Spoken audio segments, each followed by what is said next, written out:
What's going on, y'all? You're back. I'm your host, Paco. You're listening to Occupy the Media. I want to thank you if you're tuning in. Don't forget that I am on every day on ronpaulradio.com, 10 to 12 noon Eastern Time and 3 to 5 p.m. Eastern Time, Monday through Friday. Okay, so Steve, we have here Mary's on the chat, and she wants us to talk about, well, she said you got your date wrong. You said your debate is tonight at UCLA, May 17th. So I don't know if you had said it wrong. But yeah, no, the debate is tonight, Thursday, the 17th. Okay, and she also says she wants us to discuss the Liberty candidates of California, LALibertyVote.com. Yes. Okay, so there's more candidates running, what I guess in different districts. Then, did you want to speak on them at all, or do you know of any you want to plug?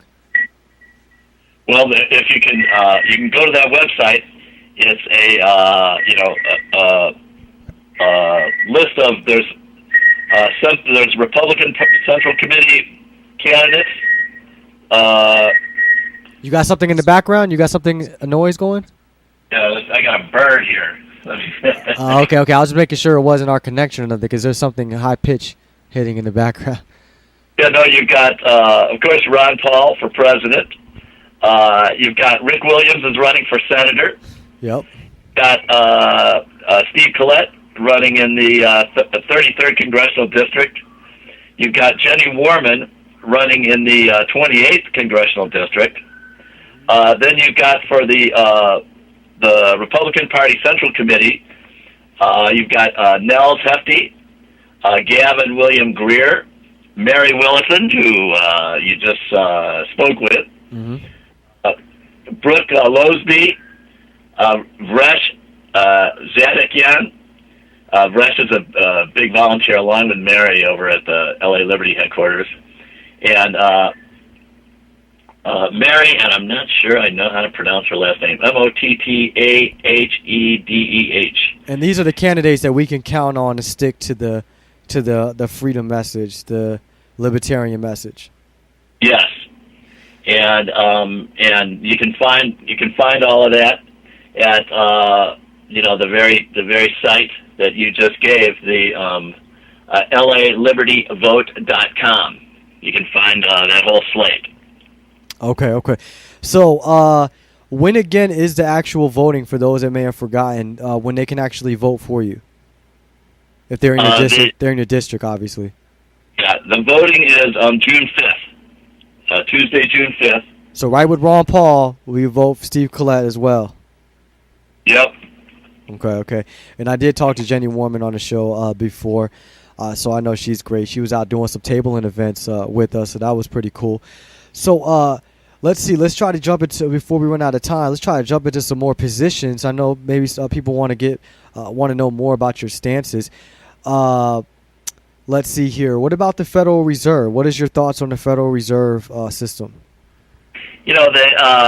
The Federal Reserve is, we have in this country, it's very powerful. We have the most powerful currency on earth, and that's a tremendous asset. But what's happened is the Federal Reserve has allowed us to spend to such a ridiculous degree that there's no real oversight. There's no transparency, and because we have this ability to print money, and the Federal Reserve has all this power with the banking, it gets us into all kinds of messes, wars. I mean, if everybody had to pay out of their pocket the money every day that it costs us in Afghanistan, or the money that it costs us to keep 100,000 troops in Japan and Germany, believe me, we would not be there. And the Federal Reserve is a cause of all kinds of mischief. Absolutely, it needs to be audited. People, chant "end the Fed" a lot. Let's audit it. But we need to end the Fed as we know it right now. That's for sure. Well, the first step is auditing, and then, of course, like Ron Paul says, we need to end it and get rid of it. And I totally agree. I think it's pretty much the root problem or root cause of all of our issues that we have going on. So it definitely needs to be exposed. Now, same position as Ron Paul on these wars, I take it. Do we just bring our troops home from just Afghanistan, just Pakistan, or we bring them? I mean, just Iraq, or do we bring them all home from all the countries? Well, certainly we bring them out of Afghanistan, immediately. As they can safely be withdrawn, which is pretty immediate. The other areas, we've got some 900 bases in over 200 countries in the world. When we're borrowing 43 cents of every dollar, we need to make dramatic cutbacks in that area. And I think we'd be a lot safer bringing home 43% of those people in those other bases. And our economy would be better just by having them spend the money here, even if we didn't get them out of the military. At least they'd be spending their money here, and we'd probably be safer instead of alienating people occupying some foreign country. They'd be here where they could defend us if we needed them to, and through attrition, we'd have a much stronger economy as well. Our economy was in a similar shape after World War II, and and probably worse in many ways. We were bringing home 2 million servicemen, and gross national product and the national debt were comparable relative to each other. The national debt was a little bit bigger than the gross national product. And we're in a very similar situation today. And what we did at the end of World War II is we brought the troops home and we tightened our belt. We didn't keep spending like out of control. And we had an era of prosperity that lasted 20 years after that.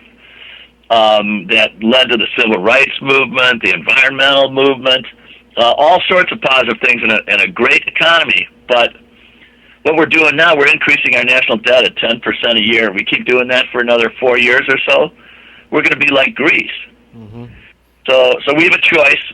We can be like the United States post-World War II and go back to an era of prosperity by cutting our spending, or we can be like Greece, and that's a mess there, as you well know. Yeah, and like you said, I mean, we're headed that route. If we don't do something, if we don't change something that's change this system somehow, the Federal Reserve System, the IRS. So what's your opinion on the income tax? Should we get rid of the income tax? Well, as you may know, I'm a certified public accountant. I've got a master's degree in business taxation. I understand our tax laws, and they're way too complex. They have loopholes that help all kinds of special interests to the detriment of other people. So we need massive simplification. If we could pass something to eliminate the income tax, I'm all for it. And until we get into that, we need to simplify it. We need to eliminate loopholes, and we need to keep our taxes low so we can allow businesses to prosper. So you think, I know in California, because I've been here about a year and a half, it seems like there's quite a few liberals and people that are still on the Obama train. You think it's going to be a little tougher for a libertarian or even a Republican to be able to take your district? Do you think that's something really, matter of fact, when is the last time? Has there ever been a libertarian candidate in this district? For Congress, no. But my belief is it would be very tough for a Republican candidate. It is a very liberal area, but as a libertarian, I think I will draw heavily from progressives as well. So looking at Waxman, I think I can draw from his right and his left. Progressives that okay, really let's hold it right there. I think I hear the music coming in. I didn't want to cut you off. I'm sorry. Yeah, just wait, and we'll be right back. I'm Paco, your host. You're listening to Occupy the Media. Hi, I'm Dana, and I started out as a Ron Paul fan just like you.